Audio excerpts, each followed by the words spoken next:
तेथ हरू म्हणे नेणजे देवी जैसे का स्वरूप तुझे, तैसे हे नित्य नूतन देखिजे गीता तत्व. आपला ग्रंथ सोबत असला म्हणजे मग लक्षात येतं चांगला. तर ओवी क्रमांक 72 पासून पाहतो. काल पाहिलं महादेव सुद्धा गीतेचा महिमा वर्णन करतात आणि कुणाला सांगतात? पार्वतीला. पार्वती म्हणते, प्रश्न करते, महाराज गीता कशी आहे मला सांगा. मग देवानं सांगितलं, पार्वती तुझं जसं नित्य नूतन रूप आहे, नवनवीन तुला सौंदर्य प्राप्त होत आहे, तशा पद्धतीनं गीतासुद्धा कशी आहे, नवनवीन अर्थ निघतात महाराज. तुम्ही ज्ञानेश्वरी आता ह्याच ओळीत सांगतो तुम्हाला पुढच्या कसा अर्थ निघतो पहा. हा वेदार्थ सागरू जया निद्रिताचा गुरु, तो स्वये सर्वेश्वरू प्रत्यक्ष अनुवादला. हा वेदार्थ सागरू याचा अर्थ हा कुणाला म्हणतो? हा हे दर्शक सर्वनाम आहे. दूर असलं तर तो म्हणतो आपण, आणि जवळ असलं तर हा म्हणतो, आहे की नाही. हा मुलगा जवळ असला तर, आणि दूर असला तर तो मुलगा म्हणतो. मग आता ज्ञानेश्वर महाराज हा वेदार्थ सागरू म्हणतात, याचा अर्थ वेद कुठे? जवळ असला पाहिजे. म्हणजे ज्ञानेश्वर महाराज ज्ञानेश्वरी सांगायला बसले, त्यांच्या जवळ कुठेतरी वेद बसलाय गीता ऐकायला, असा अर्थ होतो की नाही. जसं रामायण असलं, कुणी रामायणकार असो, साधा असो मोठा असो, पण जिथं जिथं रामाची कथा चालू असेल तिथं कोण येऊन बसतंय? मारुती येऊन बसतो. कोणाच्या रूपातील सांगता येत नाही, आहे की नाही. यत्र यत्र रघुनाथ कीर्तनम तत्र तत्र कृत मस्तकांजलीम बाष्पवारी परिपूर्ण लोचनम मारुतीम नमत राक्षसांतकम. तसं जिथं जिथं गीतेची कथा चालू असेल तिथे तिथं वेद येऊन बसतो. याचा हा अर्थ होतो की नाही, हा वेदार्थ सागरू. मग आता हे काय सार्थ ज्ञानेश्वरीत नसते, हे माऊली सुचवतात वाचणाऱ्याला. म्हणून आमचे गुरुजी सांगतात ज्ञानेश्वरी सार्थ घ्या, पण आधी माऊलीची ओवी वाचा आणि तिच्यावर स्वतः विचार करा तुम्हाला काय सुचतंय, आणि मग सार्थ ज्ञानेश्वरी वाचा, तिच्यातला अर्थ वाचा. कारण कधी कधी अर्थ लिहिणाऱ्यांना सुद्धा जे माऊलींनी कळून दिलं नाही ते आपल्याला कळून द्यायचं असतं. म्हणून आधी ज्ञानेश्वरीच्या ओवीवर आपण विचार करावा की माऊलींना ह्याच्यात काय सांगायचं, मग सार्थ ज्ञानेश्वरी वाचावी वगैरे. तर अशा पद्धतीनं हा वेदार्थ सागरू माऊली म्हणतात. हे 4 वेद म्हणजे त्या परमात्म्याच्या योग निद्रेतलं घोरणं आहे. आपण झोपतो तिला निद्रा म्हणतात, आणि देव झोपतो त्याला योग निद्रा म्हणतात. बस दुसरं काही फरक नाही. देवाची ती योग निद्रा, सामान्य माणसाची निद्रा. मग झोपलेला माणूस घोरतो, प्रत्येकजण नाही घोरत, पण काही माणसं घोरतात. लोक विनंती करतात की तुम्ही दुसऱ्या खोलीत जाऊन झोपा, आम्हाला आमची झोप मोडू नका. पण मला वाटते घोरणारे देवाचे अनुयायी आहेत. देव घोरत होता नाही काय तर ओवीत, देव घोरला.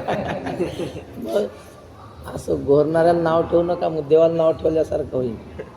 असो, हा वेदार्थ सागरू जया निद्रिताचा गुरु, त्या परमात्म्याच्या झोपेतलं घोरणं, आणि त्या घोरण्यापासून वेद निर्माण झाले. त्याला किती महत्त्व आलं महाराज. ज्ञानेश्वर महाराज म्हणतात वेदाला मान्य असेल तरच आम्ही मानू. वेद मार्गे मुनी गेले त्याची मार्गे चाललो. आमचे सगळे ऋषीमुनी वेदाच्या मार्गाने गेले तर आम्ही सुद्धा त्याच मार्गाने जाऊ. तुकाराम महाराज म्हणतात किती मोठा विद्वान असेल आणि तो जर वेदाच्या विरोधात बोलत असेल ना, मग तुकाराम महाराजांनी अशा शिव्या दिल्यात. त्या शिव्या आता मी इथं नाही सांगू शकत, गाथा वाचा. तुकाराम महाराज म्हणतात जो वेदाच्या विरोधात बोलत असेल त्याचं आम्हाला काही घेणं नाही. हां, वेदा न मानी तो चांडा. काय आहे असं? नास्तिक आहेत जे वेदाला मानत नाहीत. नास्तिक वेद निंदका. जो वेदाला मानत असेल तोच खरा आमचा, असं सगळे आपल्या साधू संतांनी मानलेलं आहे. आणि एक वेळाला देवाला मानू नका पण वेदाला मानलं पाहिजे, असं शास्त्र आहे महाराज. देवाला मानत नाही त्याला नास्तिक म्हणत नाहीत, जो वेदाला मानत नाही त्याला नास्तिक म्हणतात, शास्त्राला मानत नाही त्याला नास्तिक म्हणतात. म्हणून माऊलींनी ती 16व्या अध्यायाच्या शेवटी लिहिले बघा, अहितापासून काढिती हित देऊनी वाढविती नाही गा श्रुती परवती माऊली जगा. म्हणजे अहितापासून काढून कल्याणाचा हिताचा मार्ग दाखवणारं कोण आहे जगामध्ये? फक्त एक वेद आहे मला. तो वेद कल्याणाचा मार्ग दाखवू शकतो. कधी कधी देवसुद्धा चुकीचा मार्ग दाखवतो बरं. दुर्योधनाला नाही का चुकीचा मार्ग दाखव, चालला होता वज्रदेही व्हायला.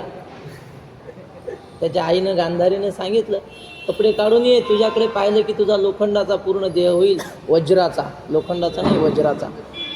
चालला, अडवलं ना देवाने. ब्राह्मणाचं सोंग काय अक्कल आहे का म्हणले तुला, एवढा मोठा झाला आणि असा जातो दिगंबर होऊन.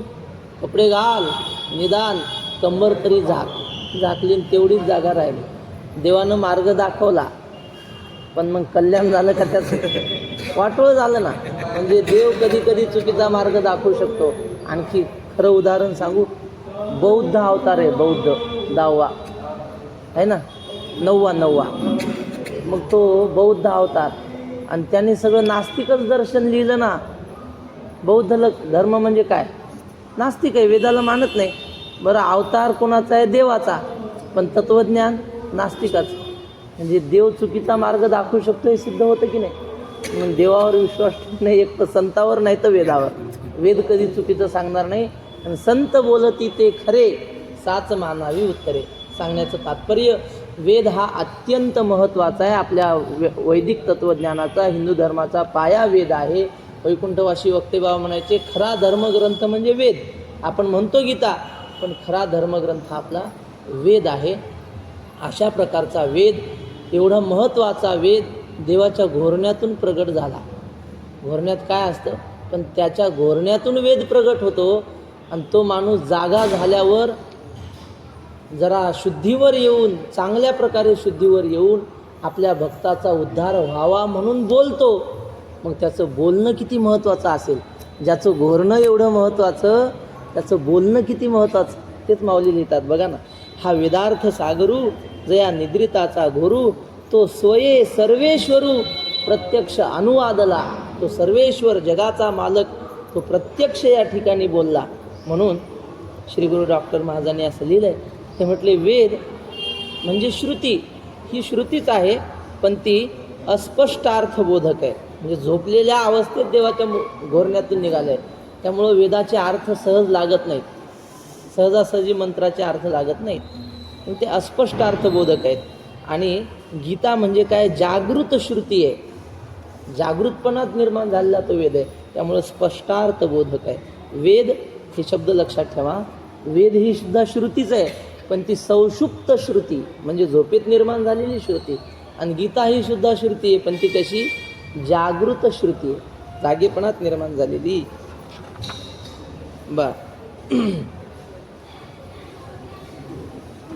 असो, त्या आता पुढची ओवी. ऐसे जे अगाध, जेथ वेडावती वेद, तेथ अल्पमी मतिमंद काय होय. ज्ञानेश्वर महाराज म्हणतात की असं गहन हे गीता तत्व आहे. भगवंताचं बोलणं असं गहन आहे. आणि मग जेथ वेडावती वेद, गीतेविषयी बोलताना वेदसुद्धा मूढमती होतात, वेदांना काही सुचत नाही. मग आता जिथं वेद, माऊलींनी 9व्या अध्यायात मला वाटतं असं लिहिलं आहे, पाहे पा जाणी वेचेनी बळे, कोण वेदापासून आहे आगळे, आणि शेषाहुनी तोंडाळे बोलते आधी.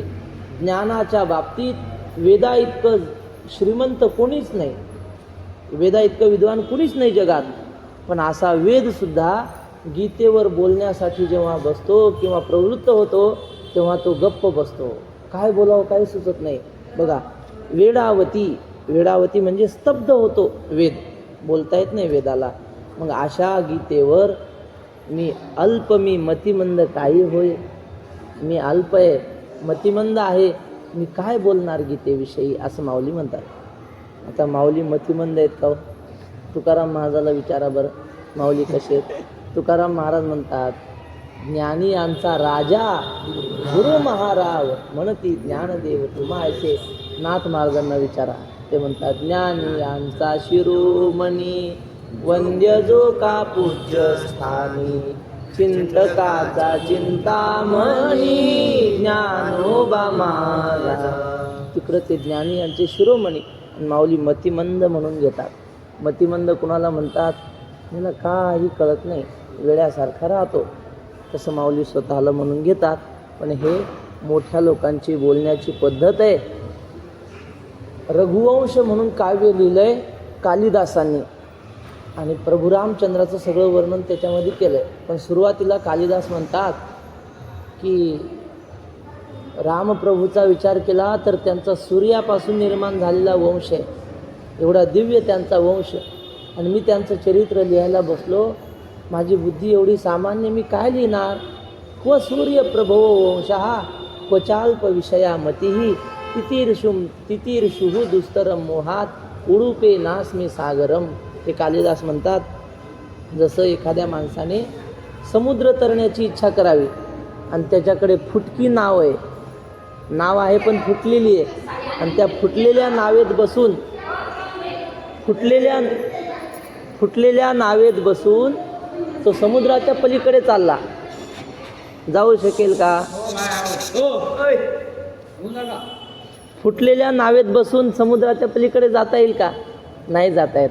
तसं म्हणले आमची मोडकी तोडकी बुद्धी आहे आणि त्या बुद्धीच्या द्वारे आम्ही रामाचं वर्णन करायला चाललोय, कसं होईल आमच्याकडून? ते जसं म्हणतात कालिदास तसं माऊली म्हणतात, अल्प मी मतिमंद काय होय. तुकाराम महाराज सुद्धा म्हणतात, मज पामर आहे काय थोरपण पायीची वाहन पायी बरी. मोठ्या माणसाची बोलण्याची पद्धत असते, आपला मोठेपणा झाकून ठेवायचा. किती मोठा असलं, मी ज्ञानी म्हणलं की संपलं. याज्ञवल्क्याची गोष्ट आहे ना, त्या जनकाने सांगितलं जो तुमच्यातला ब्रह्मज्ञानी असेल त्याने ह्या 1000 गायी घेऊन जा. पण त्या 1000 नुसत्या गायी नव्हत्या, प्रत्येक गायीच्या शिंगाला 10 तोळे सोनं होतं. आता एका तोळ्याची किंमत काय असते तुम्ही सांगा, मला नाही माहिती किती असते सध्या. 90,000 एका तोळाची, आणि प्रत्येक गायीच्या शिंगाला 10 तोळे होतं, आणि अशा 1000 गायी होत्या. आणि जो ब्रह्मज्ञानी असेल त्यांनी गायी घेऊन जा. मग आता जनकाला माहीत होतं, जो म्हणेल मी ब्रह्मज्ञानी आहे तो ब्रह्मज्ञानी नाही. अभिमानी मी ब्रह्मज्ञानी म्हणलं की आम्ही झालो ऐसे जो म्हणे तो काहीच नव्हे. यस्या मतम तस्य मतम यस्य अमतम मतम सहा, असं म्हणतात. जो म्हणतो मी ज्ञानी आहे तो ज्ञानी नसतो. मी साधा आहे बाबा, मला कशाचं आलं ज्ञान, असं जो म्हणतो तो खरा ज्ञानी असतो. मग आता ज्ञानेश्वर महाराज जर म्हटले मी ज्ञानी आहे तर मग हा दोष लागेल की नाही? ते गाईचं राहिलं, ते याज्ञवल्क्याने नेल्या गाई, पोरांना सांगितलं, पोरं शिष्य चला ह्या गाई घ्या म्हणले आपल्या आश्रमात. मग ते विद्वान म्हटले, ओ याज्ञवल्क्य तुम्ही ब्रह्मज्ञानी आहात का? ते याज्ञवल्क्य म्हटले, बाबा जो ब्रह्मज्ञानी असेल त्याला माझा साष्टांग दंडवत आहे, मला ते बाकी काही माहीत नाही, मला गाई पाहिजे म्हणले, घेऊन चाललो. त्याच्यातून सिद्ध झालं ते ब्रह्मज्ञानी आहे, साक्षात्कारी आहेत. असो, जेव्हा ज्ञानी मनुष्य मी ज्ञानी आहे असं म्हणत नाही, म्हणून माऊली स्वतःला मतिमंद म्हणून घेतात. हे अपार कैसेनी कवळावे महातेज कवणे धवळावे गगन मुठी सुवावे मशके केवी. माऊली म्हणतात हे अपार आहे. गीता म्हणजे काय, साधं नाही आहे. कैसेनी कवळावे, ही कसं समजून घ्यावं मी गीतेला. महातेज कवणे धवळावे म्हणजे सूर्याला कशाने उजळावं. एखाद्या घरात अंधार असेल, दिवा लावला की प्रकाश होतो, पण आता सूर्यालाच उजळून, किंवा आपण दिवाळी आली की मग उठणं लावतो आणि अंगाचा मळ काढतो आणि मग आपलं अंग उजळून निघतं ना. म्हणले आता सूर्याला उजळायचं आहे, सूर्याला स्वच्छ करायचं, कशाने करावं, अवघड आहे. महातेज कवणे धवळावे गगन मुठी सुवावे मशकी केवी. म्हणजे सगळं आकाश मुठ्ठीमध्ये घ्यायचं आहे, पण ते मुठीमध्ये घेण्याची इच्छा कोण करते? चिलट. त्या चिलटाला वाटलं सगळं आकाश आपल्या मुठीत घ्यावं, शक्य आहे का? अवघड आहे. परी येथ असे एक आधारू तेणेची बोले मी सधरू जे सानुकूळ श्री गुरु ज्ञानदेव म्हणे. पण म्हटले मी गीता सांगायला का बसलो, कारण मला एक आधार आहे.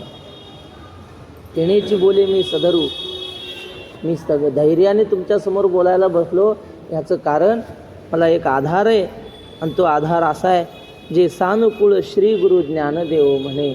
माझे गुरु माझ्या पाठीशी आहेत म्हणून मी सगळं बोलतोय. ते माझ्यावर प्रेम करतात, सानुकूळ आहेत, माझ्यावर प्रसन्न आहेत म्हणून मी बोलतोय.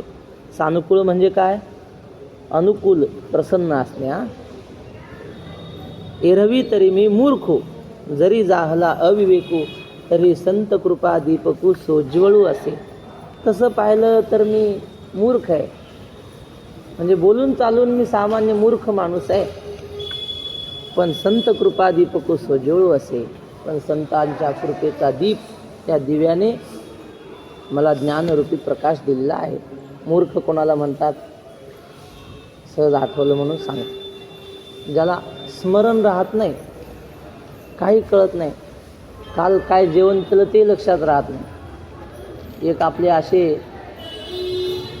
जावाई बुवा गेले दिवाळीला म्हणा कुठं सासरवाडीला गेले.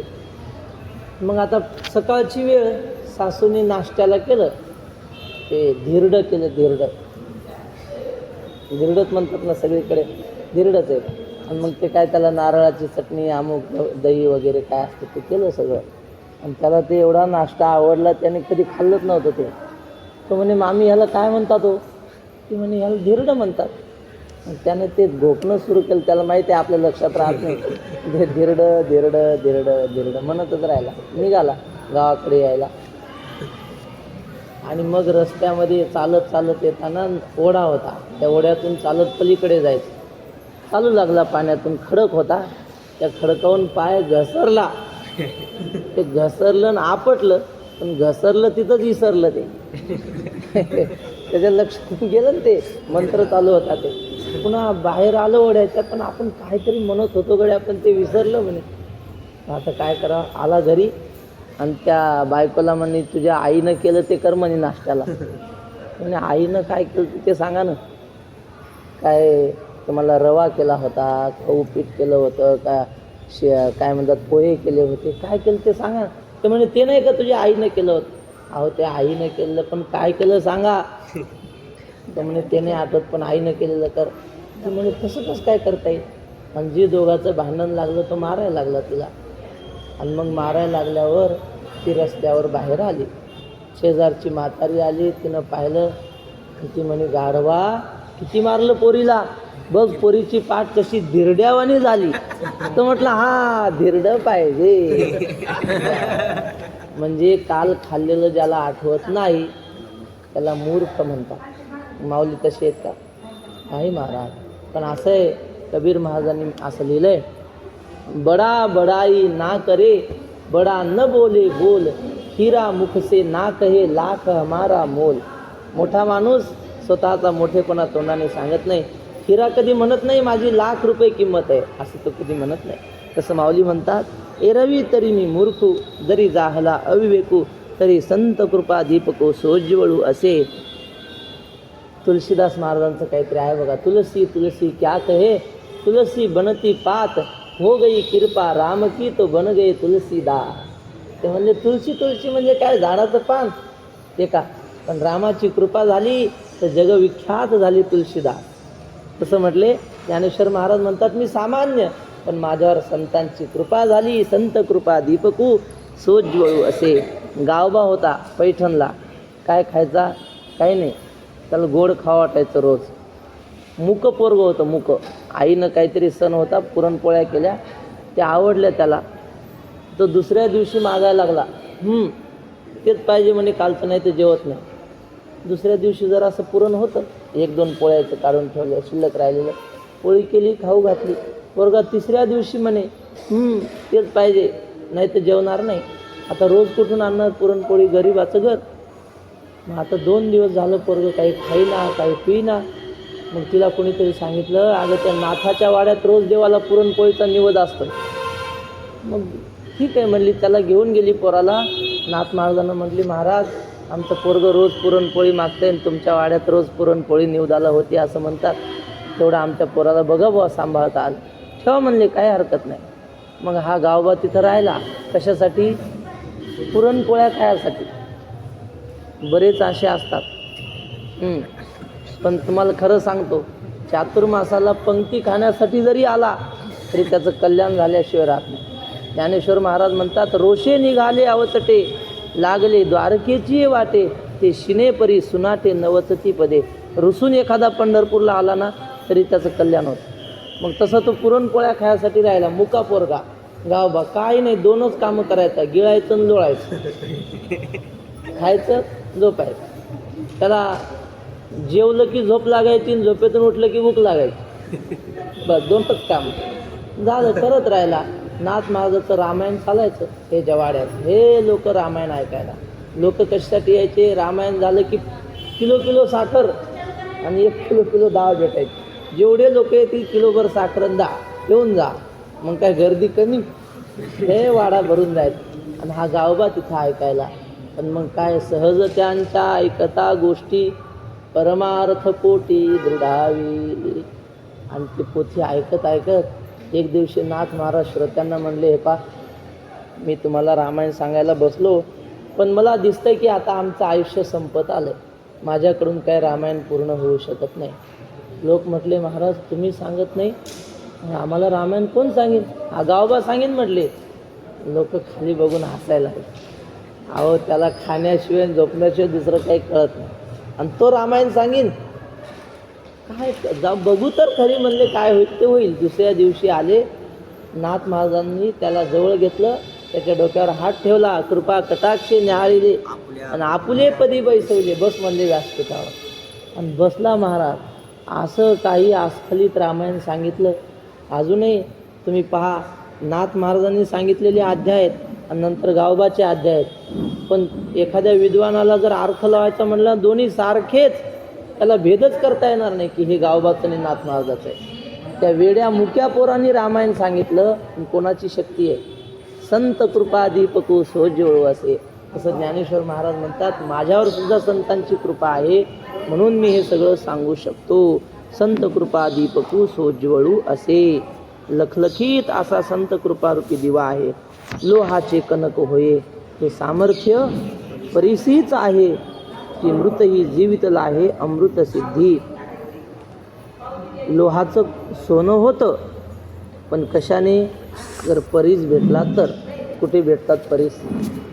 आता माहीत नाही, पण 750 वर्षापूर्वी पंढरपूरला भेटत होते. सांगा ना प्रमाण.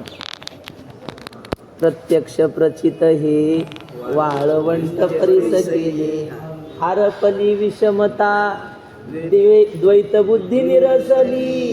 जय जयाजी भक्तराया जीव लगा नामया. नामदेव महाराजांनी हे सगळे वाळवंटातले खडे परीस केले होते. मग ते परीस जर लोखंडाला लागला तर मग लोखंडाचं सोनं होतं. कुरेकर बाबा म्हणतात, आपण जर परीस घेतला आणि इतर स्टेशनवर जाऊन त्या रेल्वे पट्टीला लावला तर काय होईल? कुठून कुठपर्यंत होईल? पंढरपूर ते पुणे? नाही, सगळ्या भारतातल्या रेल्वे पट्टे होतील. पण आणा तुमच्याकडे आसिम शेगावला तर परीस मिळाला तर हे होईल, पण परीस मिळत नाही ना. मग लोखंड किती रुपये किलो असतं? 100-60 रुपये किलो लोखंड आहे. आणि त्याचं सोनं झाल्यावर ते ग्रॅमनी तोळ्याने विकलं जातं. पण माऊली म्हणतात, लोखंडाचं सोनं होतं ते परिसामुळे होतं. आणि परिसाच्या योगाने जर लोखंडाचं सोनं झालं तर त्यात नवल काय? ते परिसाची वस्तू सामर्थ्य शक्ती आहे. जरी प्रकटेस की मृत ही जीवितला आहे अमृत सिद्धी. मेलेला माणूस सुद्धा जिवंत होतो, पण कशाने? अमृत मिळालं तर. तसं जर आहे ना, मेलेला माणूस तसा जिवंतच होऊ शकत नाही. माऊलींची ओवी आहे, धातयाही पाया पडता नुठी गतायू पंडू सुता. मेलेला माणूस तुम्ही त्याला काहीही द्या, ब्रह्मदेवाच्या पाया पडा. ब्रह्मदेव म्हणतो, बाबा मलाच मरावं लागतं, ते त्याला कुठं जिवंत करू मी? ब्रह्मदेवाला सुद्धा मरण आहे. तसा मेलेला माणूस सुटत नाही. पण अमृत जर मिळालं तर मग मेलेला माणूस सुद्धा जिवंत होऊ शकतो, कारण ही अमृताच्या ठिकाणी असलेली शक्ती आहे. जरी प्रकटे सिद्ध सरस्वती तरी मुकयाही आथी भारती. येथ वस्तू सामर्थ्य शक्ती नवल काही. जर सरस्वती प्रगट झाली तर मग काय होतं? मुक्या माणसाला सुद्धा बोलता येतं. मूर्ख माणूस सुद्धा ज्ञानी होऊ शकतो. बाबा लय मस्त गोष्ट सांगायची, पण आता तुम्हाला कसं काय सांगू? मी सांगू का? सांगा. कालिदास होता, म्हणजे कालिदास महामूर्ख होता. ते सगळीच सांगतो, बाबांनी सांगितलेली गोष्ट जशाल तशी सांगतो. मग त्यात काही विदर्भातले शब्द आले ते आपले नाही, आबाचेच आहेत असं समजा. एक राजाची कन्या, ती अशी विद्वान होती, गुरुकडे तिनं शास्त्राध्ययन केलेलं, त्यामुळं हुशार खूप. पण ते हुशार माणूस झाला की जरा मग आगाऊही तेवढाच होतो. ती अशी माडीवर उभी होती, गच्चीवर मुलगी, आणि तिची गुरु महाराज रस्त्याने चालले. तिला वाटलं गुरुची चेष्टा करू आपण. तिने वरून विचारलं, गुरुजी म्हटले आपण गरम वस्तू फुकून पितो की थंडी वस्तू फुकून पितो? गुरुजी म्हणले गरम असला चहा माणसं फुकून पितात, आहे की नाही? गरम काय असलं फुकून खातो आपण. मग तिनं काय केलं, गुरुजी म्हटले गरम असलं की फुकून पितो माणूस किंवा फुकून खातो. तिच्याजवळ होता एक आंबा, तिनं असा घेतला आणि टाकला रस्त्यावर खाली. आता गुरुजीला वाटलं बुवा राजाची पोरगी आहे, आपल्याला आंबा तिनं घेतला पण झेलता नाही आला, खाली पडला. मग त्यांनी असा आंबा घेतला आणि त्याला अशी फुकू लागली, धूळ लागली ना, फूक मारली. ती म्हणे काय गुरुजी, आंबा गरम आहे काय, फुकून खाता? म्हणजे गुरुजीचा काय केला, अपमान केला. गुरुजी काही बोलले नाही, पण मनात विचार केला, म्हणजे हिला नवरा पायाचं काम आपल्याकडेच येणार आहे. असा नवरा पाहिजे की महामूर्ख महागधडा असला पाहिजे. हिला बुद्धीची गमी नाही ना, मूर्ख नवरा करून दे. झालं काही. दुसऱ्या वर्षी राजाने सांगितलं, गुरुजी आपली कन्या उपवर झाली, काही बघा एखादा मुलगा चांगला. निघाले गुरुजी पाहायला. मग गावोगाव जात, पोरगा चांगला दिसला, त्याला विचारा तुला काय येतं रे? तो म्हणे मी ढोरं वळतो. ते गुरुजी म्हणत त्याला ढोरं वळणारही नाही पाहिजे, काहीच नाही जमलं पाहिजे त्याला. बरं, दुसऱ्या गावाला तुझं काय येतं रे? तो म्हणे नांगर धरतो. मग चालत नाही, नांगर बी नाही आला पाहिजे, काहीच नाही करता आलं पाहिजे. आणि मग असे फिरून राहिले. एका गावात गेले, तिथं दुकानावर एक पोरगा आला होता तेल न्यायला. आणि त्याने दुकानदाराला म्हणलं किलोभर तेल द्या. आणि ते भांडं आणलं, ते नळ जुन्या काळात ते लाकडाचं असायचं, त्याच्यात अर्धाच किलो तेल बसत होतं. आणि ह्यानं किलोभर तेल घेतलं, अर्धा किलो बसलं. दुकानदार म्हणे अरे हे राहिलं ना अर्धा किलो कशात टाक? त्याने इकडं तिकडं पाहिलं, जोडा काढला पायातला, ह्याच्यात होता म्हणे खायचं तेल. आता जोड्यात घ्यायचं असतं का पायातल्या? टाका म्हणे ह्याच्यात. असं पाहिलं त्या गुरुजीने, हा शोभते म्हणे, हा चांगला आहे, असा पाहिजे. त्याला म्हणले, चांगला गोरा गोमटा होता, त्याला म्हणले चल तुझ्या घरी घेऊन जा. त्याच्या घरी नेलं आणि त्याच्या मायबापाला सांगितलं तुमच्या पोराला राजाचा जावाई करतो, माझ्यासोबत पाठवून द्या. आता ते गरीब आहे, ते म्हणजे घेऊन जा. तेव्हा काय 5-6 पोरं एखादं गेलं आणि काय राहिलं काय, जा नेलं. आणि मग त्याला 6 महिने आबा म्हणत घरातच ठेवलं, बाहेर येऊ दिलं नाही. उन्हात आला तर काळा पडीन, गोरा गोमटा दिसला पाहिजे. आणि मग त्याला काजू बदाम सगळं खायची व्यवस्था घरातल्या, बाहेर निघू द्यायचं नाही. आणि 6 महिन्यांनी चांगला तेजपुंज दिसायला लागला. आणि मग त्याने राजाकडे आणलं. म्हणले महाराज बघा, आपल्या राजकन्येसाठी अत्यंत हुशार मुलगा आम्ही शोधून आणला, बघा कसा राजबिंड आहे वगैरे सगळं. मग काय आता गुरुजीवर विश्वास राजाचा. लग्न ठरलं, विवाह झाला. आणि विवाह झाल्यावर मग ती नवऱ्याला ओवाळायला आली. नवरा बसला होता खोलीत पलंगावर, आणि तिच्या आरतीची ताटं असे 50 आरती त्याच्यात लावलेल्या दिवे, आणि ते घेऊन आली. हा एकटाच होता खोलीत. तो म्हणे बापा रे मला पेटवते वाटते आता, हे एवढं आणलं सगळे अग्नी. त्याला काय माहिती बिचारा खेड्यातला. आणि तो घाबरला आणि पलंगाच्या खाली जाऊन लपला. म्हणजे मग आता पुढचं सांगू. ती जवळ आली तर त्या पलंगाच्या खालून वगळा आला. म्हणजे ते पाहिलं तिनं, आणि तिच्या लक्षात आला हा महामूर्ख आहे, याला काही अक्कल नाही ना, असा मला पती करून दिला. त्याला धरून बाहेर ओढलं तिनं आणि त्याला सांगितलं आताच्या आता इथून पळून जायचं, नाही तू जर राहिला तर तुला मारूनच टाकते म्हणे मी. मग त्यानं काय, रात्रीची वेळ होती, खिडकीतून उडी टाकली आणि पळून गेला. पण मनात विचार करू लागला, मी कसाही का असेना, पण तिच्याशी माझा विवाह झाला होता ना, माझ्या बायकोने मला महामूर्ख म्हणावं, तिनं मला हाकलून द्यावं, असा त्याला खेद वाटला. गेला आणि कालिका मातेच्या मंदिरात जाऊन तो कालिका मातेपाशी रडायला लागला की आई जगदंबे, मी मूर्ख आहे, मला ज्ञानी कर. आणि मग काय महाराज अत्यंत व्याकुळ होऊन त्याने प्रार्थना केल्याबरोबर कालिका माता त्याला प्रसन्न झाली आणि तो जगविख्यात विद्वान झाला. त्याचं नाव कालिदास.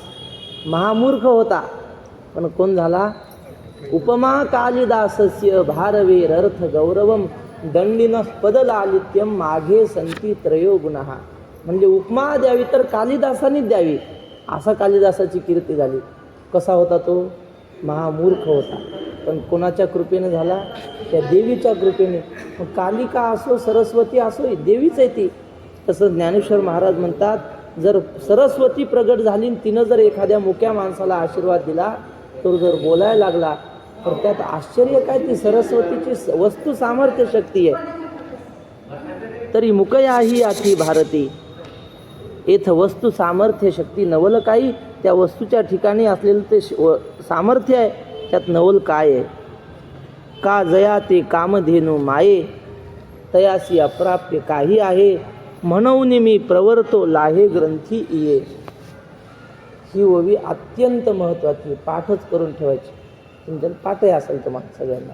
जया ते कामधेनू माये. माऊली म्हणतात, गरीबाचं लेकरू असलं की त्याच्या उत्पद्यंते विलीयंते दरिद्राणाम मनोरथाहा, असं बाबा म्हणायचे, वक्ते बाबा. गरीब माणसाला वाटतं आपण घर बांधावं, पण खिशात काहीच नसतं. दुसऱ्याचं घर पाहिलं की वाटतं असं घर आपणही बांधावं, पण शक्य नाही. मनात संकल्प येतून तसाच निघून जातो. दुसऱ्याची गाडी पाहिली की वाटतं आपणही अशी गाडी घ्यावी, पण पैसे नसतात, तसाच संकल्प वाया. उत्पद्यंते विलीयंते दरिद्राणाम मनोरथाहा. पण जर एखाद्या करोडपतीचा पोरगा असला, त्याला जर वाटलं नाही घर घ्यावं, बाप काही करीन पण ते घर घेऊनच देईन, त्याला बांधूनच देईन. अमुक गाडी, त्याच्यापेक्षा भारी गाडी घेऊन देतो, श्रीमंताचा असेल तर. पण माऊली म्हणतात, कामधेनूचं पोरग आहे, वासरू आहे. मग आता त्याच्या मनात आलेला संकल्प अपूर्ण राहील का? नाही नाही. कामधेनू, ज्याला कामधेनूची आई, कामधेनू रूपी आई मिळाली, त्याला जगात दुर्लभ असं काहीच नाही, काही मिळू शकतं त्याला. माऊली असे आहेत. माऊलींची कल्पना अशी पुढं पुढं होत जाते. 8व्या अध्यायात माऊलीने असं लिहिलं आहे, म्हटले कामधेनूचं वासरू आहे आणि ते एका झाडाला बांधलं आहे, आणि ते झाड आहे कल्पतरूचं. वासरू कोणाचं? कामधेनूचं. आणि झाडाला बांधलं आहे कोणत्या? कल्पतरूच्या. आणि आता त्याचे मनोरथ पूर्ण होतील की नाही? बघा, किरीटी कामधेनूचा पाडा, वरी कल्पतरूचा आहे मांदोडा. म्हणून मनोरथ सिद्धीची या चाडा, नवल नोहे. अहो, ते कामधेनूचं आहे, पुन्हा कल्पतरूच्या झाडाखाली बसले, त्याला काय मारा? माऊलीच्या कल्पना तुम्हाला काय सांगावं. म्हणले, देखा धवळारी चिंतामणीचा, जरी पहुडला होय दैवाचा, तरी ओसणताही बोलू तयाचा सोपून वचे. एक माणूस झोपला एका वाड्यात, आणि तो वाडा हे कसं दगडाचा आहे की नाही, तसं चिंतामणीच्या दगडाचा वाडा होता. चिंतामणी कशाला म्हणतात? तो मणी जवळ असला की सगळ्या इच्छा पूर्ण होतात. आणि त्या दगडांनी केलेला वाडा, आणि त्या वाड्यात झोपला होता एक माणूस. आता किती दैवान असेल तशा वाड्यात झोपतं, म्हणजे त्या वाड्यात तो झोपला. आणि झोपेत तो उसनला, मला पंचपक्वानाचं जेवण पाहिजे. झोपेत उसनला, तर माऊली म्हणतात त्याची इच्छा, त्याचं बोलणं पूर्ण होईल की नाही? झोपेत जरी उसनला तरी पूर्ण होईल, जागेपणी बोलल्यावर होणार नाही का? असं कामधेनूचं वासरू आहे, ज्याची आई कामधेनू आहे, त्याची इच्छा पूर्ण होणार नाही का? होणार. म्हणून मी प्रवर्तो लाहे ग्रंथी आहे. माऊली म्हणतात, मी कामधेनू, माझे गुरु, माझा देव म्हणजे कामधेनू आहे. तुकाराम महाराज सुद्धा म्हणतात, जिचे नाव कामधेनू कल्पतरू, तिचे मी लेकरू तुका म्हणे. माझा पांडुरंग म्हणजे कामधेनू, कल्पतरू आहे ना. पंढरीचं वर्णन, आवडीची धनी पुरविती. आवडे पंढरी भीमा पांडुरंग, चंद्रभागा लिंग पुंडलिक, कामधेनू कल्पतरू चिंतामणी, आवडीची धनी पुरविती. असं तुकाराम कामधेनूची अशरा पार नाही, हां, इच्छेचे वायू वर्षा. वा. तेव्हा ज्ञानेश्वर महाराज म्हणतात, आमची आई कामधेनू असल्यामुळं आमची इच्छा पूर्ण झाल्याशिवाय राहणार नाही. म्हणून मी या ग्रंथाच्या ठिकाणी प्रवृत्त झालो आहे. तरी न्यूनते पुरते अधिकते सरते, करून घेयावे हे तुमते विनवित्वासे. हे सगळं जरी असलं महाराज, तरी तुमच्यासारखे विद्वान संत माझ्या पुढे बसलेले आहेत. तेव्हा कधी कधी माझ्याकडून जर काही शब्द कमी बोलल्या गेले, तर ते तुम्ही पूर्ण करून घ्या. आणि कधी कधी जास्त बोलल्या जाते. आता मगाशी गोष्ट सांगितली, एखादा शब्द जास्त होते की नाही, की जो बोलायला नव्हता पाहिजे तो बोलल्या जाते. मग असं जर झालं की तो शब्द तुम्ही काढून टाका. अधिकते सरते आणि न्यून असलं तर पूर्त करा. ही तुमच्या ठिकाणी प्रार्थना.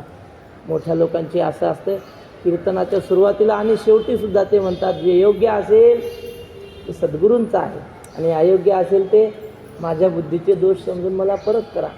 आणि जे चांगलं असेल ते घेऊन जा. या कीर्तनात जे चांगलं असेल ते घेऊन जा असं म्हणतात. मग एक माणूस चांगली चप्पल पाहिली त्यांनी घेऊन गेला. श्रमणे कार्य तुझी जुनी सोडली नवी आणली. श्रमणे माझ्या मनाने आणली का महाराज काय म्हणले कीर्तनातून चांगलं घेऊन जा आणि वाईट इथेच सोडा. असं असते का ते? ज्ञानेश्वर महाराज म्हणतात आमच्या बोलण्यातून जे कमीपणा आला असेल तो तुमच्या कृपेने तुम्ही पूर्ण करून घ्या आणि जे काही अधिक झालं असेल ते तुम्ही सरत करून घ्या.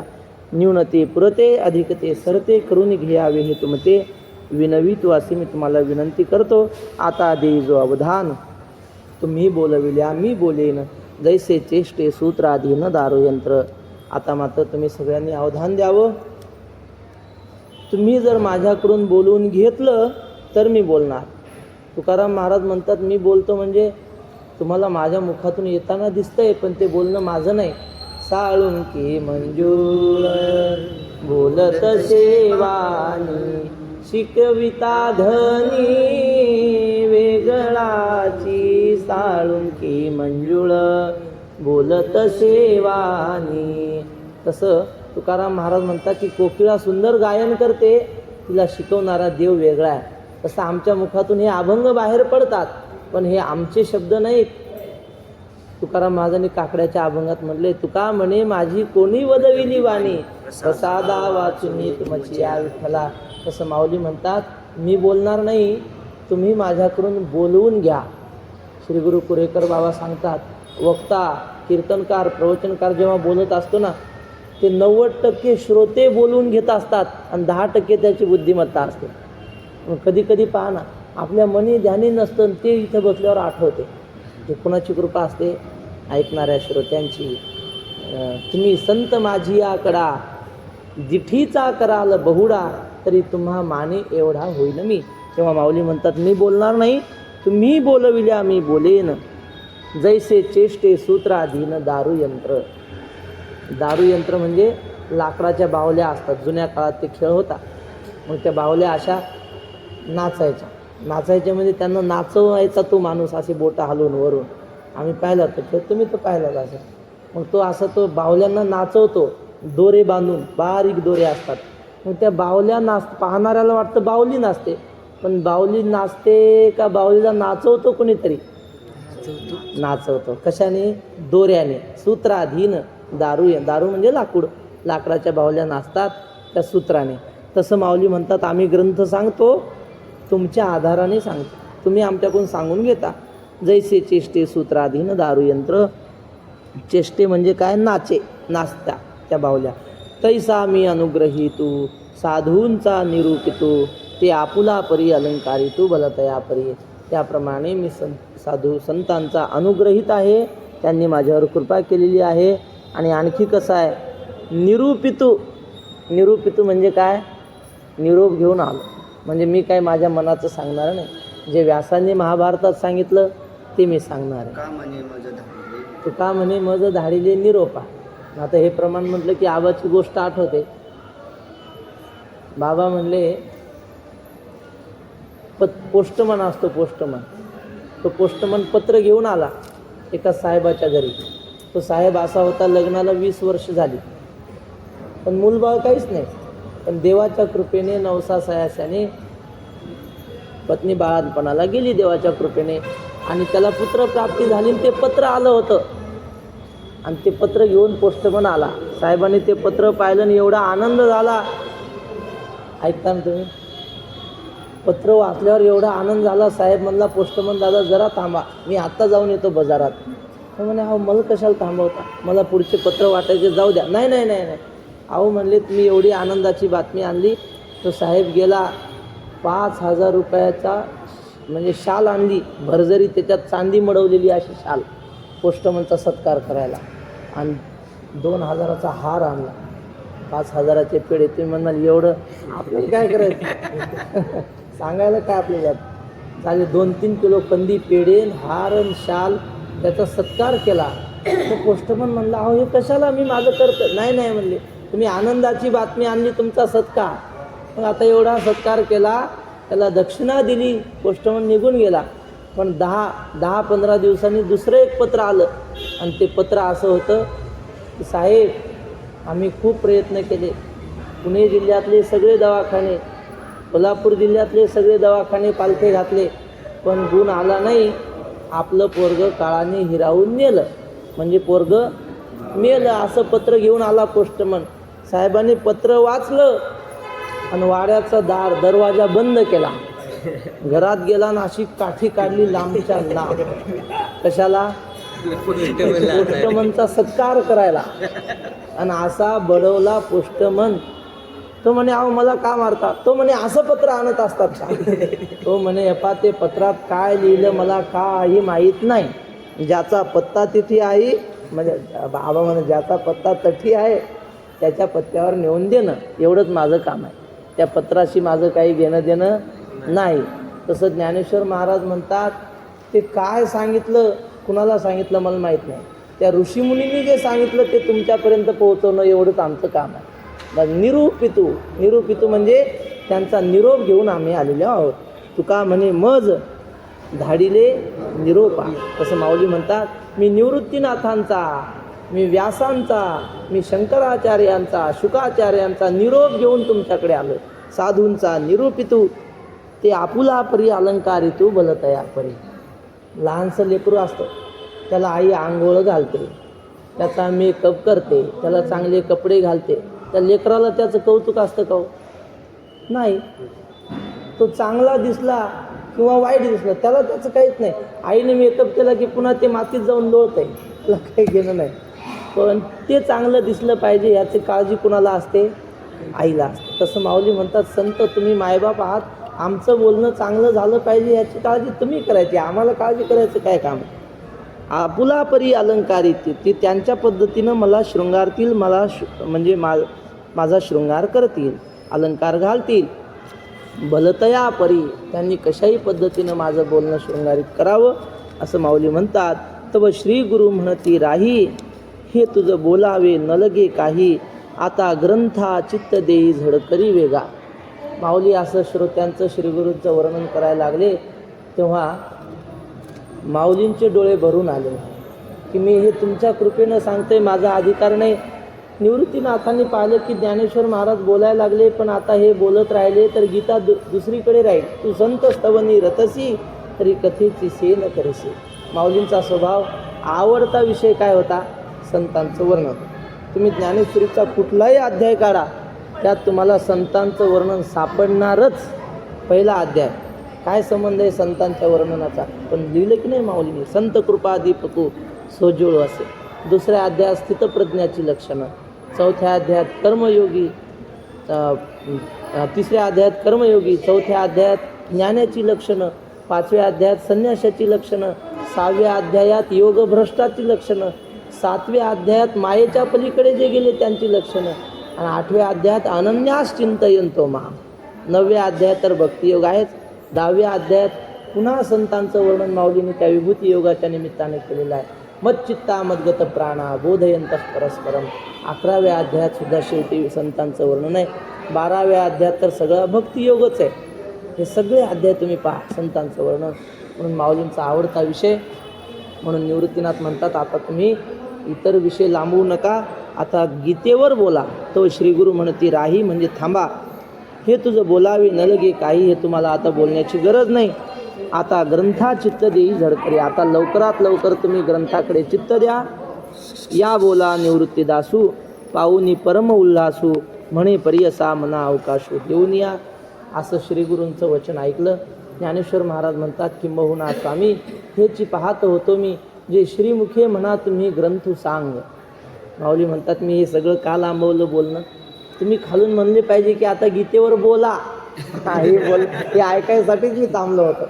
किंबहुना स्वामी हेची पाहत होतो मी, जे स्वमुखे म्हणा तुम्ही ग्रंथ सांग. तुम्ही ग्रंथ सांग म्हणले की मग आता सांगायला सुरुवात करतो बा. या बोला निवृत्तीदासू पाहुणे परम उल्हासू म्हणे परियसा मना अवकाश देऊनिया.